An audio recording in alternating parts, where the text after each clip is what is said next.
I'm Steve, and welcome to Keithley Briefly. Today, we're going to be talking about some quick measurement tips that will work on most of our instruments. First of all, you're going to want to make sure that you have the lowest NPLC setting possible. This is going to decrease your aperture time, which will introduce some power line noise. However, it is a great way to drastically decrease the measurement time of an instrument. Next, you're going to want to make sure that you set a manual range. This will speed up the measurement because you no longer have to take that time to auto range for each measurement. Next, you'll want to make sure that you have auto zero off. This could introduce some drift since you no longer have the reference, but doing that reference takes some time, so this will speed it up.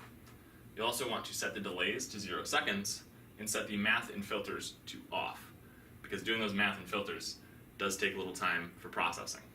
You'll also want to turn the display off or disable it so that the instrument no longer has to update that. And if you're using a SMU, you want to make sure that you turn source read back off. Now, if you've used all these tips and you still find that your measurement isn't fast enough, some of our instruments do have a digitizing function.